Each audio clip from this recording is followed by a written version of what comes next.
The first day of your cruise can feel like a whirlwind, but seasoned cruisers have a knack for making the most of it, avoiding the chaos, and having a blast right from the start. In this video, we are going to spill their secrets. From super smart strategies to must-do activities, we're going to count down the 15 things that those experienced cruisers do on their very first day to kick off an amazing cruise vacation. You might want to get ready to take some notes and add these to your embarkation day routine. All right, let's start with the first thing. It starts before your cruise with packing the right stuff in your carry-on bag. Now, when we get to number 12 a little bit later, this is going to make a little bit more sense, but here are some of the things you might want to take in your carry-on bag. Of course, you're going to want those essential items like your passport, your boarding pass, and your paperwork, but you might also want to consider packing your sunglasses, some toiletry items, and maybe even a swimsuit so that you can jump right into a pool or hot tub on a day when, guess what? Those pools and hot tubs are virtually vacant. Of course, it's important to keep that bag lightweight as well because being weighed down with heavy bags can be just as burdensome. Number 2, once you're on the ship, I love this tip. This is kind of an advanced one. You are going to want to avoid the elevators near the gangway entrance.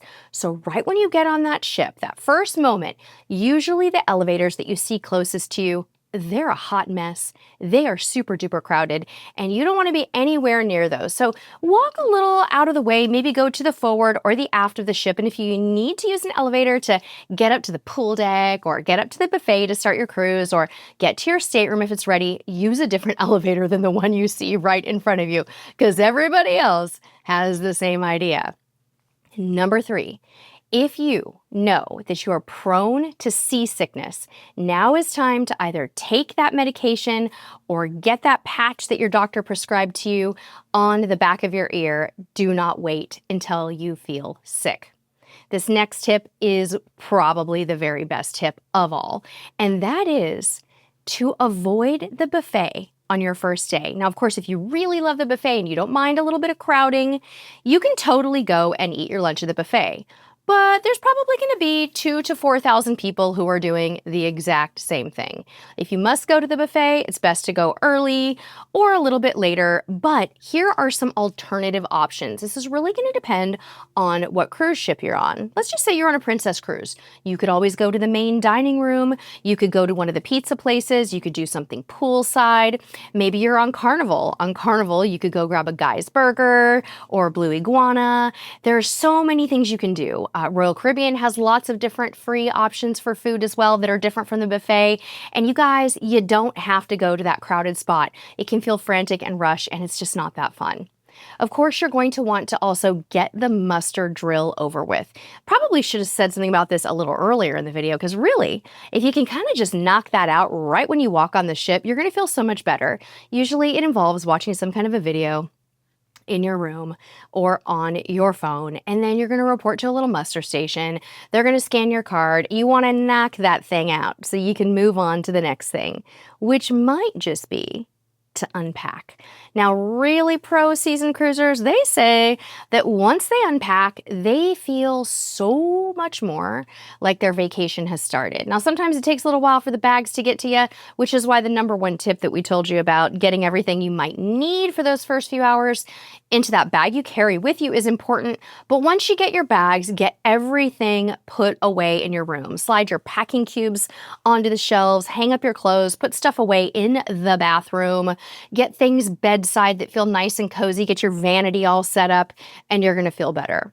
Next up, it might not be a bad idea to take some Lysol wipes or some kind of a sanitizing wipe and wipe down the touch points on your stateroom. Some people are going to do like the remote control, maybe the door handles, the toilet handle, the sinks, the tops of your vanity. Optional, but seasoned cruisers a lot of times do this. Then it might be a good time to set out and scout out the ship. The faster that you get familiar with the layout of the ship, the more comfortable that you're going to be navigating it around. And it's kind of fun just to walk around and see what's available and start people watching and maybe grab that first cocktail. Next up, if you've got children, you want to make sure that you head up to the youth center, the camp, whatever you want to call it, get the kids registered if they're not already, and give them that chance to meet kids on the first day. It's a really good opportunity for them to kind of establish some friendships, establish a relationship with the youth counselors, and get that out of the way. And if you have the opportunity to sign the waiver online before your cruise, even better. You're also going to want to make sure that you get those dining reservations done.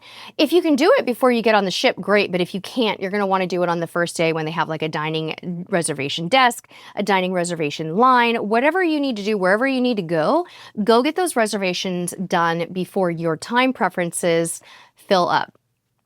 Earlier, I mentioned to you maybe packing a swimsuit, and one of the reasons that we recommend that is because it's really fun to enjoy an almost empty pool or hot tub on the first day. This is a total pro tip. A lot of people would never even think to keep their swimsuit handy, but once you get on your cruise ship, just watch. Look around and see how empty the pools and hot tubs tend to be on the first day. Now, there's going to be exceptions for that. An exception to that might be, let's just say you're on a Royal Caribbean cruise ship and you know it's like spring break or summer and there's tons of kids. Kids are smart. Kids know. They're going to beeline for the pools and hot tubs. But if you're on more of an adult cruise line, they are virtually empty on the first day. And this can be a really good strategy to kick it off and just feel like you have the whole place to yourself. Sometimes there'll even be like a DJ out by the pool. You can chill in a hot tub or chill in the pool, listen to the DJ. And you can even hang out there until this next tip. And the next tip for your first day, seasoned cruisers generally do this in one way or another, is to experience sail away. Now, sail away looks different for everybody. Sometimes you might go to the pool deck and attend a sail away party. If the weather's bad, the staff might move a sail away party indoors. But one way or another, it's good to enjoy those festivities because it kind of brings the spirit of cruising alive. Cruising is all about that first day jam. It's all about getting into it with your fellow cruisers, maybe doing a little dancing on the pool deck, or maybe observing the dancing on the pool deck from like the third deck up because you want to have nothing to do with that. That is absolutely okay too. But get involved. Maybe sail away for you means a champagne toast on the balcony with your loved ones, right? It can mean so many things, but enjoy sail away and try to get out on the open decks if you can, just to see the magic of what it feels like to pull away from the pier, to pull away from the dock. It feels so good when you're seeing the town that you embarked in kind of shrinks away in the distance and your vacation is ahead of you, and it's kind of euphoric.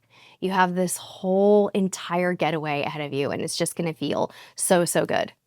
That leads me to our next tip. Our subscribers love the idea of establishing a day one tradition. Now, that can mean anything. It could be some of those things I mentioned earlier, like a sip of champagne on the balcony. It could even be going to a particular bar that you love every time, same bar, and ordering the same mocktail or the same cocktail. It could be that you walk the entire ship right after lunch to kind of burn off lunch, and that's your jam, right? You've got a little tradition that you set up. But people say that this increases their enjoyment of their first day, and it's something that they look forward to on their subsequent cruises too. So establishing a tradition is a very, very good thing to do. Now, there's another thing you need to do right when you start pulling away from your port. This is critical, and this is going to save you money. Make sure that you put your phone in airplane mode. If you haven't connected to the ship's Wi-Fi and got hooked up with the internet plan, this is the time that you need to do that. But maybe you're unplugging for this cruise. Maybe you are not buying the Wi-Fi package and you just want to unplug it a little bit. Put your phone in airplane mode right now as you're pulling away from the dock so that you can ensure that you do not get cellular roaming charges or into any kind of trouble with your phone company where you get home and you have a hundreds and hundreds of dollar bill that you did not expect. And the last thing you need to do is take a deep breath and do not try to do it all. We all have kind of a do-it-all-itis on day one. In fact, we wrote an article all about this phenomenon of like rushing on the first day of your cruise, and we really want you to avoid that rushing feeling. So go ahead and check that out in the description and pin to the top of the comments. It's a totally unique article that I've never really seen anybody write anything like this, where it talks about chilling out on your first day. We're also going to link to our Amazon storefront to help you get ready for your cruise and give you lots of other resources in the description of this video. Tell us, what are your day one cruise traditions? Thank you so much for watching, and until next time, we'll see you on the high seas. Bye-bye.